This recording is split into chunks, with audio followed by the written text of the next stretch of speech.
Morning friends, welcome to the BS academy YouTube channel. आज हम लोग क्लास 10th का स्नो ऑफ डस्ट एक पोएम है वही हम लोग पढ़ने जा रहे हैं। Snow of dust Robert Frost के द्वारा लिखा गया है और इनमें जो हम सबसे पहले समझेंगे कि डस्ट ऑफ स्नो आखिर नाम इस चैप्टर का क्यों पड़ा, क्योंकि वो कहा जाता है कि एक बार जैसे आपका रॉबर्ट फ्रॉस्ट थे अपने घर से कहीं बाहर की ओर जा रहे थे और उनका मूड जो है ऑफ था और मूड ऑफ होने के कारण से उनको लग रहा था कि पूरा दिन हमारा ख़राब हो जाएगा। लेकिन समाज में हमारे कुछ कमियां हैं और हम लोग मान के चलते हैं, बहुत सारे ऐसे चीज़ों को मान के चलते हैं कि जो हमारे लिए निगेटिव होता है। लेकिन यहीं पर जो लेखक है खुद हमें समझाना चाह रहे हैं कि नेचर का कोई भी चीज़ हमारे लिए निगेटिव नहीं होता है और उसी पर उन्होंने एक पोएम लिखा है और समझाते हुए कहा है कि एक दिन मेरा दिन खराब था, लेकिन कुछ नेचर के जो आप लोग मानते हैं जो निगेटिव होता है उसकी वजह से मेरा मूड क्या हो गया था, ठीक हो गया था। यहाँ पर हेलमॉक जोलॉक ट्री जो है और क्रो है जो हम लोग इसको निगेटिव मानते हैं और इसी कारण से उन्होंने इस पोएम के अंदर इस बात को रख कर आप और हमको समझाना चाह रहे हैं कि नेचर का कोई भी चीज़ हमारे लिए निगेटिव नहीं होता है और ये सब हमारे लिए क्या होते हैं, जिस तरह से हम सोचते हैं कोई भी चीज़ों को और उस तरह से ये चीज़ हमारे कारण और हमारे जीवन में वो बिहेवियर के तौर पर आते हैं।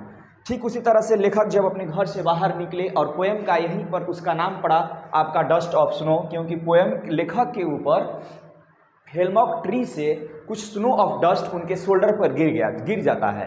इसी की वजह से उन्होंने डस्ट ऑफ स्नो इस चैप्टर का नाम रखा।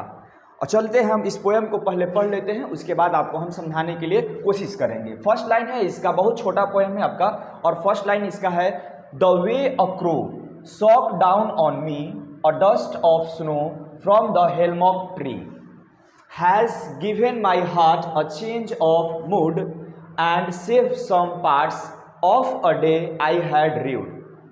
इसका मतलब यही है कि अगर छोटा कॉन्सेप्ट में अगर पढ़ा जाए और छोटे चीज़ों को अगर याद करने के तौर पे, समझ के तौर पे रखा जाए तो पोएम इसमें यही लिखा गया है कि एक बार का समय था जब लेखक अपने घर से बाहर निकल गए थे लेकिन उनका मूड जो है ठीक नहीं था। जब माना जाता है कि समाज में जो भी बहुत सारे चीज़, जैसे बिल्ली होता है रास्ता काट लेता है तो हम लोग वेट करते हैं किसी और के लिए, कोई जो दूसरा जाए तो हम उस रास्ते से क्रॉस करेंगे क्योंकि हम बिल्ली को निगेटिव मानते हैं। उसी तरह से कुछ एग्जाम्पल यहाँ पर क्रो का रखा गया है और हेलमॉक ट्री का रखा गया है। क्रो क्या होता है, क्रो को हम लोग निगेटिव मानते हैं। जैसे कहीं डेथ हो जाता है तो कहा जाता है कि जब कौवा कहीं पर क्रो आ जाता है तो उसको हम लोग निगेटिव के तौर पर रखते हैं। हेलमॉक ट्री क्या है, ठीक उसी तरह से इसको भी हम लोग निगेटिव मान के चलते हैं। और चलिए तो उसमें रास्ते में ही बता रहे हैं कि जब वो रास्ते से गुजर रहे थे तो एक पेड़ के ऊपर कौवा बैठा था जिसको हम लोग क्या कर, उसमें कुछ शरीर को अपना हिला डोला इधर से उधर कर रहा था, जिसके कारण से क्या हुआ कि पेड़ के ऊपर ठंड का मौसम था, विंटर का सीजन चल रहा था, इसके वजह से पेड़ के ऊपर कुछ आपका स्नो पड़ा हुआ था और लेखक के शोल्डर के आके ऊपर गिर जाता है। और जैसे ही लेखक के ऊपर आके गिरता है, कहाँ से गिरता है, हेलमॉक ट्री से। और उसके बाद पोएम आपको बताया जा रहा है, has a given my heart a change of mood. अब लेखक को ऐसा लगता था कि नेचर का कोई भी चीज़ हमारे लिए ख़राब नहीं होता है, सब हमको जिस एंगल से सोचते हैं वही एंगल से हम लोग लेकर चलते हैं।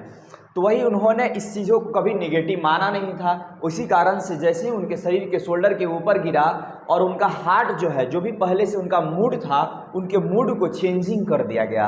अब ये इसमें कहाँ पर लिखा है तो लास्ट 2 लाइन में आपको समझ में आएगा कि हाँ, लेखक खुद बताना चाह रहे हैं कि मेरा मूड जो है ऑफ था। यहाँ से हम लोग पढ़ेंगे कि उनका मूड क्या क्यों ऑफ था, ये तो बात हमें भी पता नहीं है क्योंकि इसमें कहीं लिखा नहीं गया है, लेकिन हाँ ये लास्ट के 2 लाइन से हमें पता चलेगा कि हाँ उनका मूड ऑफ था। And save some part of a day I had rued, जिसे उनका मूड ऑफ था, ये र्यूड में थे। र्यूड का मतलब होता है कि वो गुस्सा के टाइप में थे और उसके मतलब से उन्होंने कहा कि ये जब हेलमॉक ट्री से स्नो हमारे शोल्डर के ऊपर गिर गया, जिसके कारण से मेरा जो मूड है चेंज हो गया और हार्ट के अंदर जो भी पहले से र्यूड का बिहेवियर था वो हमारे हार्ट से ख़त्म हो गया। और ख़त्म होने के बाद से हमारा जो अब समय जो हमारे लिए बच गया वो अब क्या हो जाएगा, उसको हम अच्छे ढंगों से हाईपी तौर पर हम उसको यूज़ कर सकते हैं और हम आगे अपना जीवन को जो है उस दिन का हम समय को व्यतीत कर सकते हैं अच्छे कामों में। यही है लेसन का मतलब। फिर से एक बार हम पढ़ देते हैं ताकि आपको बिल्कुल क्लियर हो जाए। और इस पोएम का लेखक आपका रॉबर्ट फ्रॉस्ट हैं और रॉबर्ट फर्स्ट क्या मतलब है, कहना चाह रहे हैं कि कोई भी समाज का कोई भी वस्तु हमारे लिए निगेटिव नहीं होता है। जो भी नेचर में हमारे गॉड दिए हमारे लिए, सब हमारे लिए जिस एंगल से हम सोच के चलेंगे उस एंगल से हम लोग उसको लेकर चलना पड़ता है। अगर हम किसी चीज़ को निगेटिव मानते हैं तो हमारे लिए निगेटिव होगा, अगर हम पॉजिटिव मान के चलते हैं तो हमारे लिए पॉजिटिव होगा। हम लोग क्रो को निगेटिव मानेंगे तो हमारे लिए निगेटिव होगा। कुछ ऐसे भी होता है समाज में लोग कि क्रो को अच्छा भी मानते हैं, जैसे घर के बाहर या छत पे अगर जो कौवा है अगर कहीं आके चिल्लाना शुरू कर देता है तो हम लोग ऐसा कहते हैं कि हमारे घर में मेहमान आने वाले हैं, इसी कारण से कौवा जो है चिल्लाना शुरू कर दिया है। इसी कारण से आप लोगों को कोई भी चीज़ को अपने जीवन में कभी भी निगेटिव लेकर नहीं चलना है। एक बार हम पोएम को पढ़ देते हैं। The way a crow shook down on me a dust of snow from the हेलमॉक ट्री। इसका मतलब यही हुआ कि लेखक के सर से शोल्डर के ऊपर हेलमॉक ट्रीज के पत्ते से एक डस्ट गिरा, जिसको हम स्नो कहते हैं। स्नो डस्ट के रूप में आके उनके शोल्डर पे गिरा, जिसके कारण से has given my heart a change of mood and save some part of a day I had rued. जैसे ही उनके ऊपर गिरा तो उनका जो भी हार्ट में पहले से था, जो भी निगेटिव तौर पर, निगेटिव तो नहीं कहा जा सकता है, उनके मन में निगेटिव नहीं था, लेकिन उनका मूड खराब था, जिस कारण से ही उनके शोल्डर पे गिरा, वो ब्लेसिंग के तौर पर उनका मूड जो है चेंज हो गया।